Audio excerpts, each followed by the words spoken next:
Guys, in this video, I wanted to take a few minutes to do a tabletop review of my Tisas 1911 Carry. This is a gun that has been on my channel for a while. Some of you guys have seen this gun in other videos that I have done. I did an unboxing video when I got this pistol and actually talked about why it was important for a 1911 pistol to have a break-in period. And what I wanted to do in this video is basically just look over this gun, give you guys a little bit more detail about this particular firearm, as well as revisit some of the talking points of the video earlier where I had talked about the break-in period of a 1911 and why it was necessary. The 1911 is not like a lot of modern-day firearms. This is from a different era. It is the most copied firearm design in the world, with many manufacturers out there coming out with their own variations. Tisas is one of those companies that makes them, and they typically are making them with the more traditional way of doing things. You know, these firearms from Tisas, and just before I point the camera up, just to show you we are unloaded, okay, it does have the button.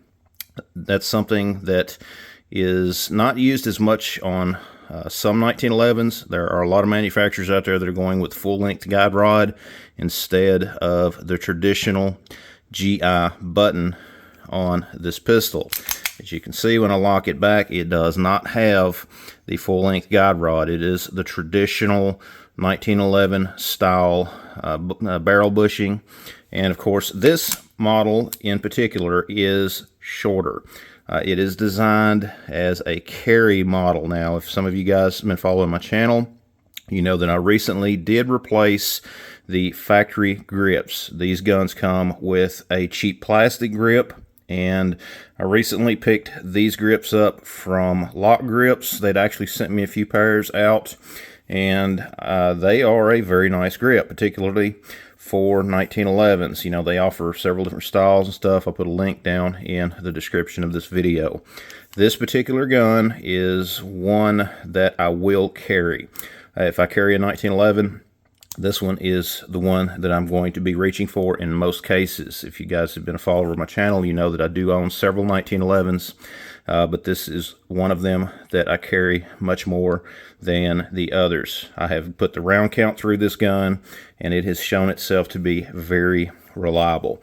It does have the traditional bump on the safety, and I want to show you how this is finished. Even though this gun is machined, you know, if you go to a lot of your custom manufacturers, you're going to see that they have all of these lines smoothed down. Now, this is, of course, a production pistol. This is not a custom gun.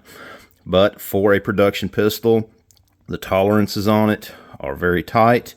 You're going to have to look over some of the filth that is on this gun, because, as I mentioned earlier, this gun does not just sit around. It gets used, it gets shot, and it does get carried on a few occasions. I just wanted to give you guys a close-up to show you the tolerances on the slide-to-frame fit. It does come with the ambi safety and that sort of thing. Now, in the first video, the unboxing video that I did, I talked a little bit about the importance of a break-in period.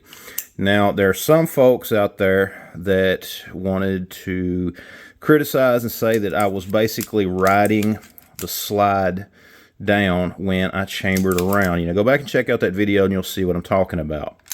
What I'm going to do in this video is to prove my point when it comes to breaking in a 1911. What I have here is a jacketed hollow point. Okay, this is a Remington jacketed hollow point. And guys, we are in a safe environment. This is where I conduct pistol classes. We are completely surrounded by basically literally a bunker. I mean, this is a place that was designed for firearm classes, and we're perfectly safe for the YouTube moderators. What I am going to do I'm going to insert the magazine in this firearm.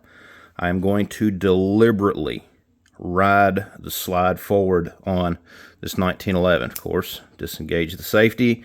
We are pointed in a safe direction. In fact, we are pointed downrange. Okay, I'm going to pull the action on this gun back. You can see there is a round. I am deliberately going to ride the slide forward. And you can see that this firearm chambered that round with no problem. Okay, I'm going to drop the magazine. I am going to unload that round. Okay, you can see the chamber is clear. We are going to move this back out of the way and talk about a few other things.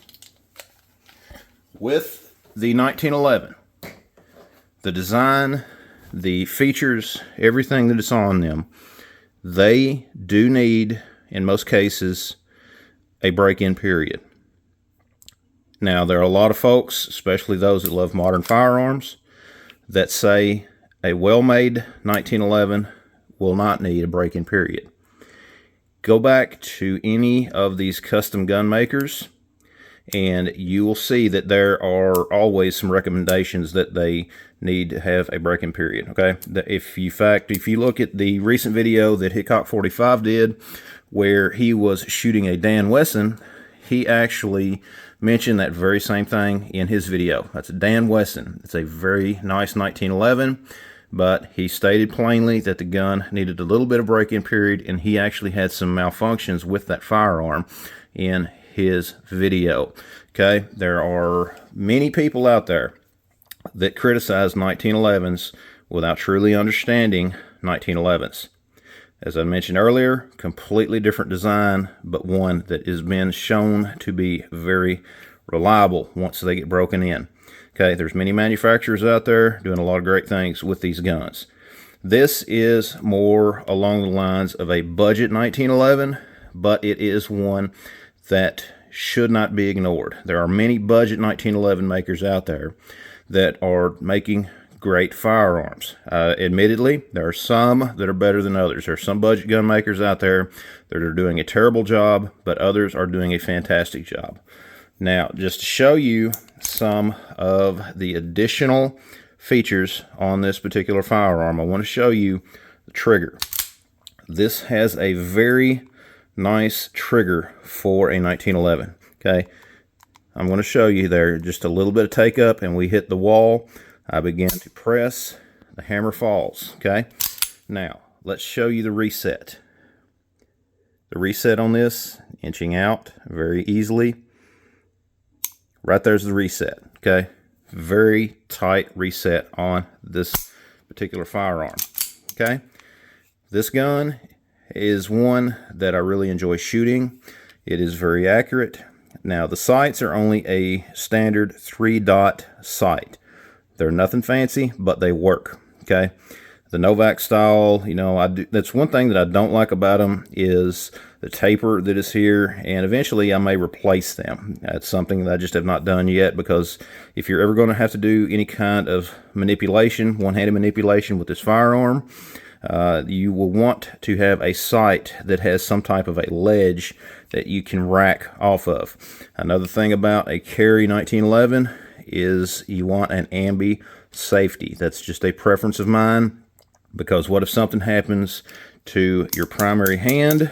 Okay, if you are having to use your weak hand for whatever reason, it's going to be much harder to disengage that safety by reaching over. That's a very bad way of doing things. With that ambi safety right there, problem solved. Okay, of course, we do have the front slide serrations that are on this particular firearm, as well as the rear slide serrations. One negative about this gun compared to others, and guys, you can see just a little bit of filth in here. Yes, I need to clean this gun. The safety.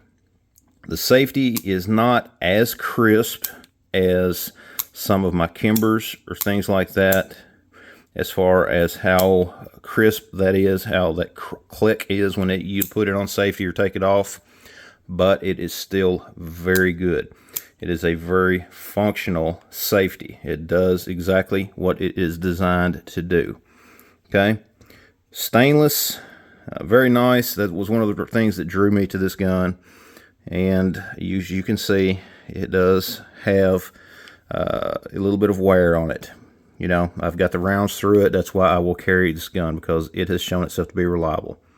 But guys, some of these budget guns, they're great. Very affordable, very fun, very reliable. And also, it being a 1911, with all of that, you still need to make sure that your firearm works. Okay, put the rounds through it, run it in. Also be sure to use quality magazines, because especially for a 1911, if you don't use a good magazine, you are not going to get good, reliable results with your firearm. In fact, that can be said about any gun out there, whether it's a Glock or anything else. If you don't use a good magazine, if you use some of these cheap junk magazines, it's not going to be reliable. Guys, thanks for watching. Let me know your thoughts down in the comments below. Are you a fan of Tisas? Are you a fan of the 1911? What are your thoughts on them for concealed carry? Let me know down in the comments below. Check out all the links down in the description. Visit my website at boomsticktactical.com. Thanks for watching, and we'll see you next time.